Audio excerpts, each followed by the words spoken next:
윤석열 대통령이 과거에 했던 말을 다시 들려드리겠습니다.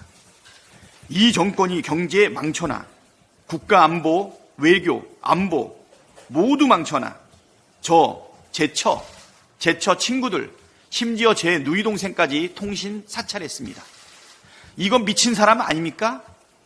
지금이 어떤 때인데 이런 짓거리를 하고 백주대낮에 거리를 활보합니까? 윤석열 대통령의 표현이라면 윤석열 정권은 미친 사람들이 틀림없습니다.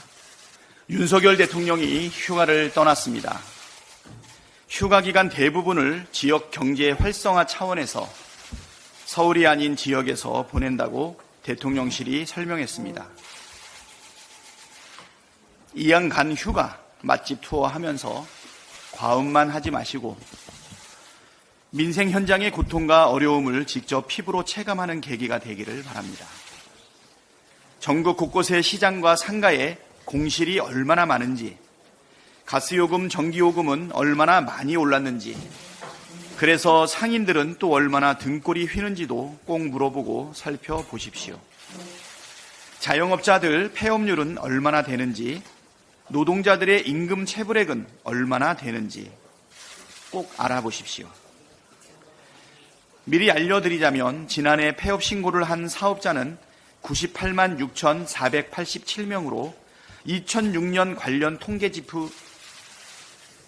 집계 이후 가장 많습니다. 폐업 사유별로 보면 사업부진이 48만 2,183명으로 외환위기 당시였던 2007년 이후 역대 두 번째로 많습니다. 임금 체불도 심각합니다. 올해 1월부터 6월까지 체불액은 1조 436억 원으로 역대 최대 수준이었던 작년 한 해 체불액의 절반을 훌쩍 넘어섰습니다. 자영업자들은 장사가 안 돼 줄폐업을 하고 노동자들은 임금을 못 받고 있다는 뜻입니다. 민생이 이렇게 어려우니 민주당이 민생회복지원금법을 발의하고 국회가 통과시킨 것입니다. 민생회복지원금법은 현금 살포가 아니라 민생을 살릴 심폐소생입니다.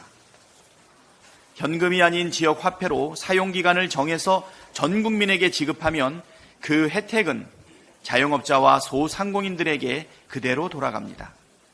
소비자에겐 소비지원, 자영업자와 소상공인에겐 매출 지원 효과가 있고 내수 진작 효과로 침체된 지역 경기에 숨통을 틔워주는 검증된 정책입니다.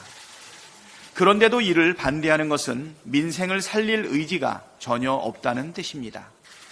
전 국민 25만 원씩 해도 전체 13조 원이면 됩니다. 윤석열 정부가 초부자들 세금 깎아주는 것에 비하면 세 발의 피입니다. 초부자들 세금 깎아주는 것은 경제 살리기 정책이고 서민들과 자영업자 소상공인 지원하는 것은 포퓰리즘이라는 주장은 황당무계한 것입니다. 초부자들은 세금 깎아주지 않아도 알아서 잘 살 여력이 충분하지만 당장 서민들은 먹고 살기가 외환 위기 때만큼이나 어렵습니다. 국민이 죽든 말든 관심도 없고 민생을 책임질 생각이 없다면 국가는 도대체 국민에게 무슨 쓸모가 있겠습니까? 그런 쓸모없는 정권이라면 차라리 없는 것만 못하지 않습니까? 윤석열 정권의 대규모 통신사찰 묵과할 수 없습니다. 어제도 말씀드렸지만 검찰이 3,000명 넘는 야당 정치인과 보좌진, 언론인 등을 상대로 초대형 통신사찰을 감행했습니다. 야당 주변에 검찰의 통신조회 문자를 받은 사람이 얼마나 많은지 보이스피싱 아니냐는 말이 나돌 정도였습니다. 이게 2024년 민주공화국 대한민국에서 있을 수 있는 일입니까? 군사 독재 정권에서나 있었던 무차별 민간인 사찰이 아니고 뭐란 말입니까? 검찰은 도대체 왜, 무슨 사건으로 이런 사찰을 저지른 것인지 제대로 해명도 못하고 있습니다.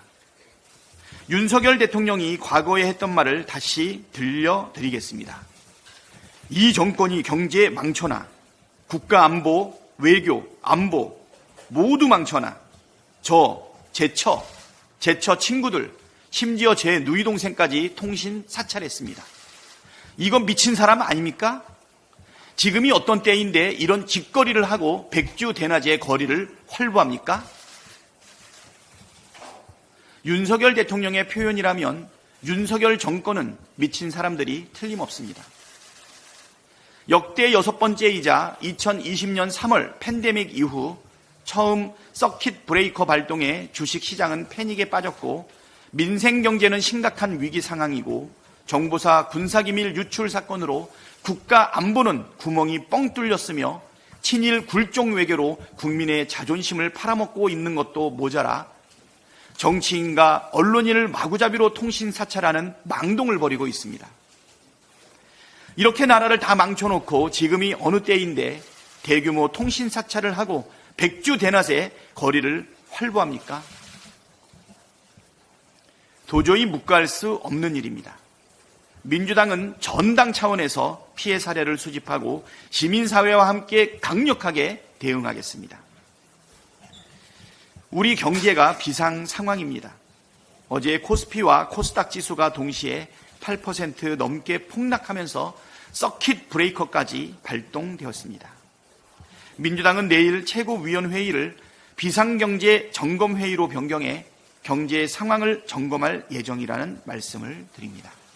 이상입니다.